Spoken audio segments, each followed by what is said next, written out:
చూసారా, మన channel 1000 subscribers అయితే దాటిపోయారు. సో చాలా హ్యాపీగా ఉంది నాకైతే.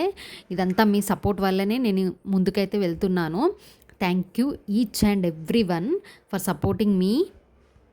ఇలాగే మన ఛానల్ని మీరు సపోర్ట్ చేస్తారని కోరుకుంటూ, ఈ సందర్భంలో 1000 సబ్స్క్రైబర్స్ అయిన సందర్భంలో నేనైతే స్వీట్ అయితే చేయబోతున్నాను. అదే బ్రెడ్ హల్వా. 1000 సబ్స్క్రైబర్స్ అంటే కొంచెం స్పెషల్ ఉండాలి కదా, అందుకనే నేను ఎప్పుడూ ఇంతవరకు కూడా ట్రై చేయలేదు bread halwa. So first time అయితే ట్రై చేయబోతున్నాను. సో టేస్ట్ అయితే సూపర్గా వచ్చింది. పక్కా మీరు కూడా చేసుకొని తినండి, చాలా టేస్టీగా ఉంది.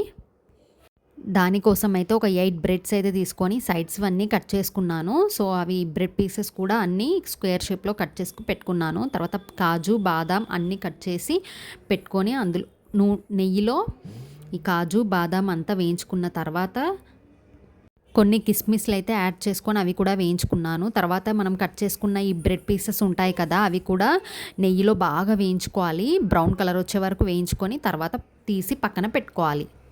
ఆ తర్వాత అదే ప్యాన్లో నేను 8 బ్రెడ్స్ తీసుకున్నాను కదా, సో దానికి సరిపడా షుగర్ అయితే యాడ్ చేసుకున్నాను. నేను ఇది పర్ఫెక్ట్ కొలతలతో అయితే చేయలేదు, అందాద కొద్దే చేశాను.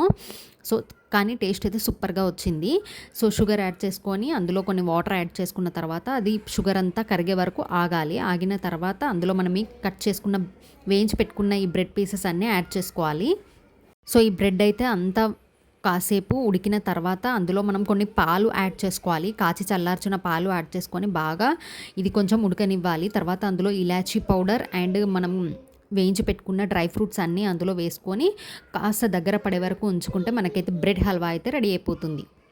ట్రస్ట్ మీ, టేస్ట్ అయితే చాలా సూపర్గా వచ్చింది.